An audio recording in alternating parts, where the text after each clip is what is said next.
안녕하세요. 오늘은 사도행전 10장 9절부터 16절까지 말씀을 살펴보겠습니다. 지난주에 우리는 하나님께서 고넬료를 먼저 찾아가셨던 사건을 살펴보았습니다. 고넬료에게 천사를 보내셔서 요바에 있는 베드로를 데려오라 하셨습니다. 그런데 여러분, 하나님은 고넬료만 준비시키신 게 아니었습니다. 고넬료가 보낸 사람들이 욥바를 향해 걸어오고 있는 바로 그 시간에 하나님은 베드로의 마음도 준비시키고 계셨습니다.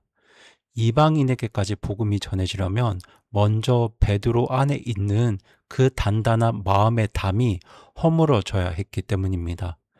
그렇게 오늘 하나님께서 그 담을 어떻게 허무시는지 말씀을 함께 살펴보겠습니다. 먼저 9절과 10절을 보시겠습니다.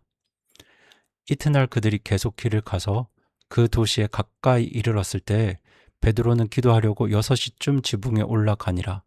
그가 매우 시장하여 먹으려 하였으나 그들이 준비하는 동안 그가 무의식 상태에 빠져서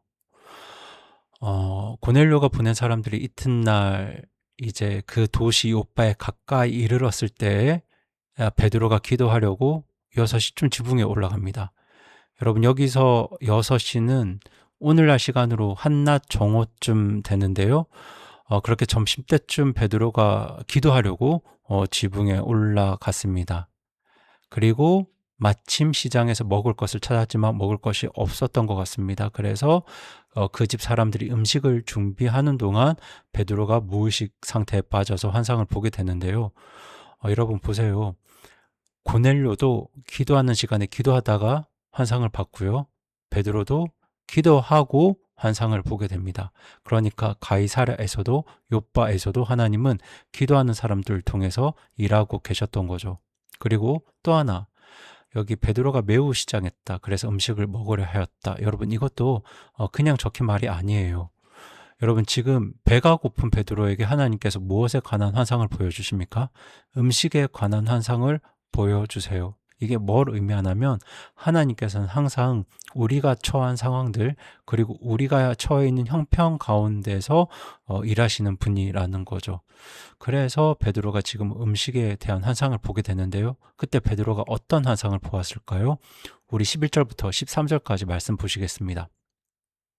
하늘이 열리고 내 귀퉁이를 동여맨 큰 보자기 같은 어떤 그릇 하나가 자기에게 내려오며 땅으로 내려오는 것을 보았는데 그 안에는 땅에 있는 온갖 종류의 4발 달린 짐승들과 들 짐승들과 기는 것들과 공중에 날 짐승들이 있더라. 또 한 음성이 그에게 나서 이르되 베드로야 일어나 잡아서 먹으라 하였으나 지금 여러분 말씀을 보시면 하늘이 열리더니 내 귀퉁이를 동여맨 큰 보자기 같은 그릇 하나가 땅으로 내려옵니다. 그 안에는 온갖 4발 달린 짐승과 기는 것과 공중에 날 짐승들이 가득 들어 있었습니다. 그런데 여러분 여기서 중요한 게 뭐냐면요. 이 짐승들은 유대인이라면 그 어떤 사람도 입에 대지 않았던 음식들, 짐승들이었어요. 하나님께서 옛적에 이스라엘에게 먹을 수 있는 것과 먹어서는 안 되는 것을 나누어 주셨거든요. 이걸 정결법이라고 합니다. 그런데 하나님이 왜 그렇게 나누셨을까요? 이스라엘을 세상 가운데서 하나님의 거룩한 백성으로 구별해 두시려고 그렇게 명령하신 겁니다. 그렇게 먹는 것 하나까지 너희는 다른 민족과 다르다는 걸 새겨주신 거예요. 그러니까 유대인에게 부정한 짐승이라는 건 단순한 음식이 아니라 이방인들과 자기를 가르는 어떤 경계선이었습니다. 그런데 바로 그 짐승들 앞에서 한 음성이 들립니다. 어떤 음성이 들립니까? 베드로야, 일어나 잡아서 먹어라. 여러분 이게 어떤 명령인지 아시겠죠? 어떤 의미인지 이해가 되시죠? 베드로가 평생을 어머니 뱃속부터 지켜온 그 담을, 그 선을 지금 다 허물라고 하시는 거예요. 여러분 그때 베드로가 어떻게 반응했을까요? 우리 14절 말씀 보시겠습니다. 베드로가 이르되 주여 그럴 수 없나이다. 속되거나 부정한 것을 내가 결코 먹은 적이 없나이다 하니. 여러분 베드로의 대답을 보세요. 주여 그럴 수 없나이다. 속되거나 부정한 것을 내가 결코 먹은 적이 없나이다. 여러분 이 한마디를 가만히 들여다보세요. 주여 그리고 그럴 수 없나이다. 주여 그럴 수 없나이다. 지금 사실 주여와 그럴 수 없나이다, 이 두 마디가 한 문장 안에 같이 들어갈 수 있는 말이 아니에요. 여러분, 주라는 말은 내 주인이라는 뜻이잖아요. 주인이 명령하시는데 종이 그럴 수 없습니다 하는 건 사실 말이 안 되는 거죠. 그분이 정말 나의 주님이시라면 그럴 수 없습니다, 안 됩니다 라는 대답은 나올 수가 없는 거예요. 그런데 베드로는 왜 이렇게 단호하게 거절했을까요? 베드로의 이유를 한번 들어보세요. 저는 속되거나 부정한 것을 결코 먹은 적이 없습니다, 이렇게 말하고 있죠. 여러분, 이게 무슨 말입니까? 나는 평생 율법을 어긴 적이 없습니다. 저는 율법을 지키며 살아왔습니다. 여러분, 이게 베드로의 자신감이었고 확신이었습니다. 그리고 사실 율법을 지킨 게 잘못한 게 아니죠. 잘한 겁니다. 정말 잘한 거죠. 그런데 바로 여기에 우리가 조심해야 할 게 숨겨져 있는데요. 우리도 이런 말 잘 하잖아요. 저는 남한테 해끼친 적 없습니다. 저는 거짓말 안 하고 살았어요. 저는 그런 죄는 안 지었습니다. 그런데 여러분, 나는 그런 죄는 안 지었다는 그 깨끗함이, 그 선함이 나를 구원하는 것도 아니고요. 다른 사람을 판단할 자격을 주는 것도 아닙니다. 오히려 그 자기의가, 나의 의로움이 하나님이 하시려는 일 앞에서 나는 안 됩니다 하고, 저는 못합니다 하고 그렇게 담을 쌓게 만들 때가 많은 것 같아요. 그런데 베드로가 지금 딱 그러고 있는 거예요. 그때 하나님께서 뭐라고 하십니까? 우리 15절 16절 보시겠습니다. 그 음성이 다시 두 번째 그에게 이르되 하나님께서 깨끗하게 하신 것을 내가 속되다 하지 말라 하더라. 이 일이 3번 이루어진 뒤에 그 그릇이 다시 하늘로 들려 올라가니라. 자, 여러분 15절을 보시면 음성이 두 번째 베드로에게 이릅니다. 뭐라고 합니까? 하나님께서 깨끗하게 하신 것을 내가 속되다 하지 말라. 그리고 이 일이 3번이나 반복된 뒤에 그릇이 다시 하늘로 들려 올라갑니다. 여러분, 3번 이루어졌다는 건요, 이거 확실하다. 다시는 토달지 말라고 하나님이 못 박으신 거예요. 그런데 사실 이 환상은 부정한 음식, 돼지고기 이야기가 아니거든요. 하나님이 정말 하고 싶으셨던 말씀은요, 음식에 관한 게 아니었습니다. 지금 조금만 있으면 베드로의 집 문 앞에, 베드로가 머물렀던 집 앞에 지금 누가 도착합니까? 고넬료가 보낸 종들이 도착합니다. 그러니까 지금 이 환상은 베드로야, 내가 부정하다고 멀리하던 그 사람들, 그 이방인들을 내가 깨끗하게 했다. 그러니까 너는 그들을 다시는 속되다고 하지 말거라. 이 말씀을 하고 싶으셨던 거예요. 그리고 정말 이것이 놀라운 복음의 능력입니다. 여러분, 사람을 깨끗하게 하는 건요, 그 사람의 혈통도 아니고요, 그 사람의 노력도 아니고 그 사람의 선함도 아니에요. 오직 하나님께서는 예수 그리스도의 십자가 보혈로 우리를 깨끗하게 하시는 겁니다.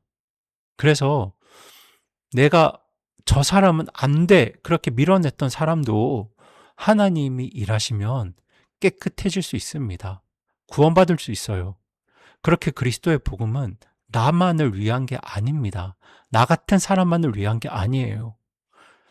저 사람은 복음을 들을 자격도 없을 것 같아, 뭐 복음을 드려도 전혀 반응을 하지 않을 것 같아 하고 내가 지나쳤던, 바로 그 사람을 위한 것도 바로 복음입니다. 예수님이에요.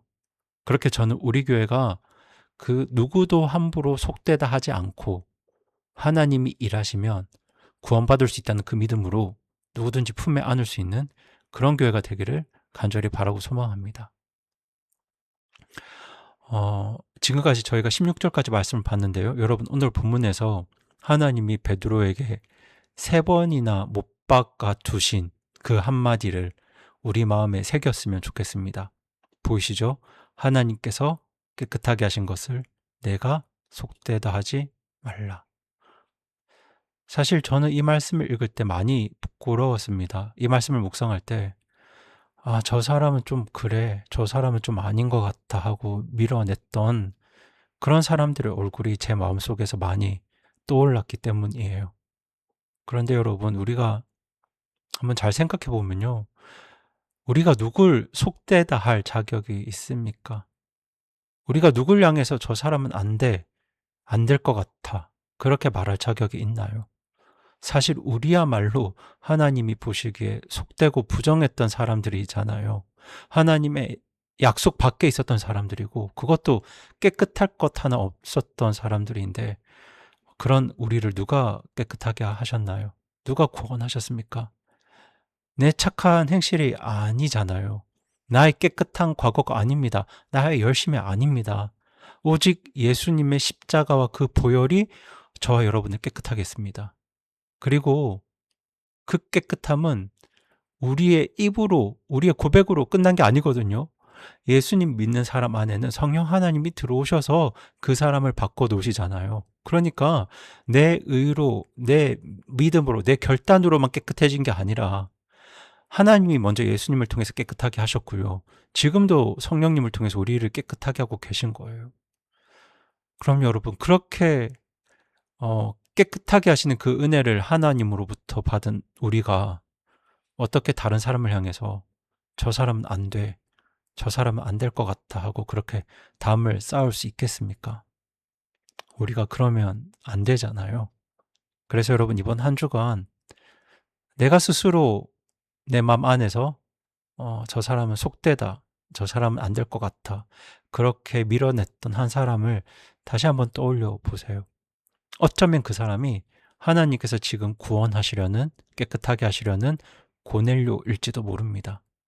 내가 속되다 한 그 사람도 하나님은 깨끗하게 하실 수 있고 구원하실 수 있습니다. 그 믿음 가지고 우리 모든 성도님들이 이번 한 주간도 내 옆에 있는 고넬료에게 베드로와 같은 자들이 될 수 있기를 우리 주님의 이름으로 축원드립니다. 그럼 이 시간 함께 기도하시겠습니다. 하나님 아버지, 정말 유대인도 아니었던, 아브라함의 후손들도 아니었던, 속되고 부정했던 저희를 예수님의 십자가 보혈로 깨끗하게 하여 주셔서 감사드립니다. 저희의 선함이 아니라, 저희의 노력과 결단이 아니라 오직 주님의 은혜로 저희가 깨끗해졌음을 오늘 말씀으로 다시 한번 깨닫습니다. 주님, 혹여나 저희 마음속에 남아있는 사람을 가르고 나누는 담을 주님 허물어 주시고, 저 사람은 안 돼, 저 사람은 안 될 것 같아 하고 밀어냈던 그 사람도 주님이 구원하시려는, 주님이 깨끗하게 하시려는 귀한 영혼임을 보게 하여 주시옵소서. 그렇게 성령님을 통해서 저희를 날마다 새롭게 하시고 하나님이 깨끗하게 하시려는 사람이면 누구든 품에 안을 수 있는 그런 저희들, 그런 우리 교회가 되게 하여 주시옵소서. 이번 말씀 우리 주 예수님의 이름으로 기도드립니다. 아멘.